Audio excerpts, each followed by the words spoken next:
안녕하세요. 축구 터는 남자 야진입니다. 상위권 싸움을 펼치고 있는 포항과 인천이 만났습니다. 포항의 김기동 감독은 늘 그렇듯이 이번 인천전에서도 몇 가지 전술적인 포인트를 들고 나왔는데요. 덕분에 한 골도 내주지 않는 깔끔한 승리를 따낼 수 있었죠. 이번 영상에서는 포항이 어떻게 인천을 무력화시킬 수 있었는지 알아보도록 하겠습니다.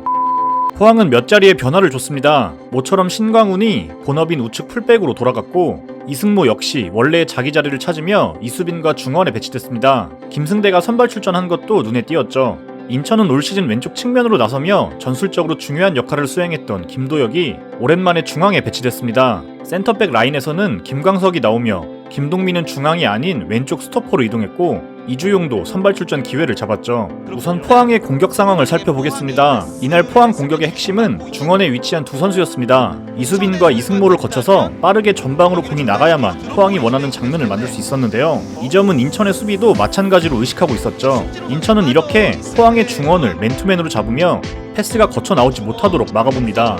인천의 수비 목적이 명확히 드러나는 장면인데요. 인천은 중원의 수적인 우위를 활용하는데 이렇게 투톱이 상대 센터백을 막고 3미들 중 2명이 포항의 중원으로 달라붙습니다. 남은 1명을 활용해 공격 방향 쪽에 풀백을 압박하는 이런 수비 형태가 만들어지죠. 이후 포항이 길게 처리한 볼을 가져오게 되면 수비 성공이라고 할 수 있죠. 하지만 이런 수비를 포항이 풀어 나오기만 한다면 찬스로 이어지는데요. 한쪽 측면으로 숫자를 집중시키며 상대를 몰아넣기 때문에 상대적으로 반대쪽엔 공간이 많이 나게 되죠. 아까와 마찬가지의 수비 상황입니다. 인천이 1대1로 수비를 붙이며 포항을 몰아넣지만 반대쪽엔 공간이 많습니다. 이광혁이 영리하게 이곳으로 내려와 주며 공간을 활용하고 이후 반대쪽 측면에서 공격이 다시 시작됩니다.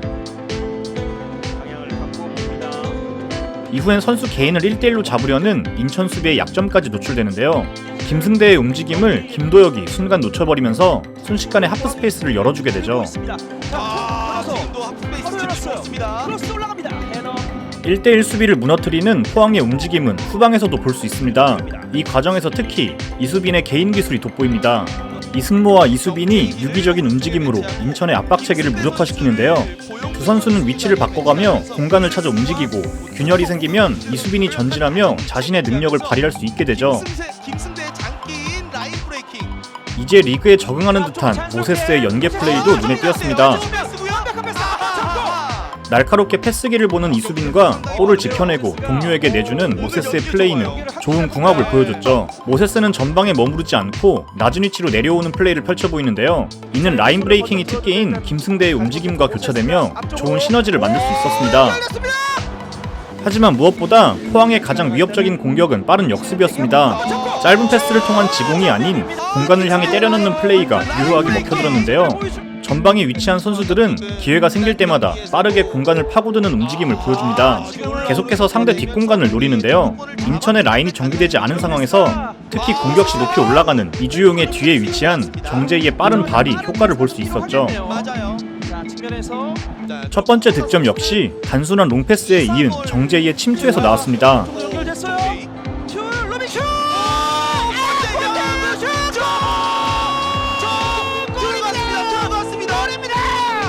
하지만 이 장면도 다시 보게 되면 약속된 움직임이 나타나는데요.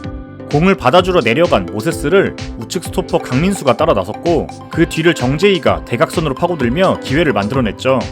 두 번째 득점은 정재희의 개인 능력이 돋보였는데요. 높이 올라온 인천의 공격을 끊어낸 뒤 빠르게 정재희에게 공을 보냈고 혼자 마무리까지 해내죠. 포항의 단순하지만 명확한 공격 패턴이 먹혀든 전반전이라고 할 수 있습니다.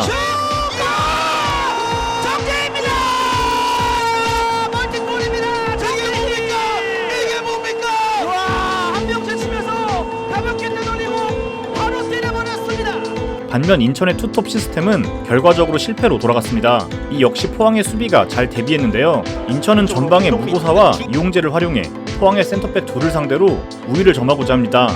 이를 위해 미드필더 김도혁이 측면으로 이동해 포항의 신광훈을 자신에게 묶어두는데요. 이후 후방에서 두 스트라이커가 있는 위치로 곧바로 공을 투입시키는 공격을 시도하죠. 이는 포백을 쓰는 포항을 의식해서 준비한 듯한 인천의 공격 패턴이었습니다. 여기서 포항은 선수 하나를 활용해 길목을 막고자 합니다. 그래서 팀의 분위기를 바꿨잖아요. 그렇군요. 같은 패턴의 인천 공격을 다시 한번 보면 어차피 김도혁이 측면으로 이동하며 인천 역시 중원엔 2명만 남게 되는데요. 포항은 김승대를 내려 수비를 돕게 하면서 상대 미드필더 둘을 같은 숫자로 막을 수 있게 됩니다. 자연스럽게 포항은 미드필더 1명이 여유롭게 남게 되는데 이를 통해 상대 투톱에게 향하는 패스의 길목을 막아버렸죠. 차라리 인천은 이렇게 공격수 1명이 내려오며 공격을 시도하는 게 공간을 만들기는 편했습니다. 포항 역시도 1대1 마크를 적극적으로 활용하는 팀이라 뒷공간이 열릴 수밖에 없기 때문인데요. 인천이 들고 나온 포메이션상 여기서 생기는 빈 공간을 활용할 주변에 빠른 선수들이 없다는 게 인천에겐 아쉬운 점이었습니다. 후반전 인천은 대대적인 변화를 줍니다. 3장의 교체 카드를 쓰면서 수비 숫자를 줄이고 공격 숫자를 늘리는데요. 이는 양팀 모두에게 기회였죠. 인천은 공격 숫자가 늘어나면서 포항의 전진 수비 이후 생기는 공간을 활용하기 쉬워집니다. 마찬가지로 줄어든 인천의 수비 숫자는 포항이 넓은 사이 간격을 활용할 수 있도록 도와주죠. 인천의 공격보다도 허술해진 수비 뒤를 노리는 포항의 공격이 훨씬 더 위협적이었습니다. 다만 아쉬운 결정력으로 인해 양팀 모두 득점까지 이어지진 못했죠.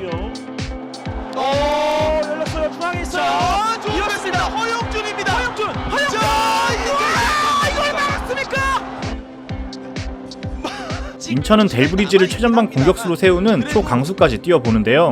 결과를 바꾸진 못합니다. 획득할 수 있는 공격수의 침투가 당연히 있어야 되는 이런 거요. 이날 경기의 기대 득점만 봐도 양팀의 경기력을 확인할 수 있습니다. 확연히 차이가 나는 걸 알 수 있는데요. 포항은 준비해온 계획대로 안정적인 승리를 챙길 수 있었고 이번 승리로 포항은 인천을 제치고 리그 4위로 올라섰습니다. 반면 인천은 6경기 무승의 늪에 빠졌는데요. 전방에선 김도혁 시프트를 통해 후방에선 김동민의 중앙 기용을 통해 재미를 봤던 초반의 흐름을 되찾을 필요가 있어 보입니다. 시청해주셔서 감사합니다.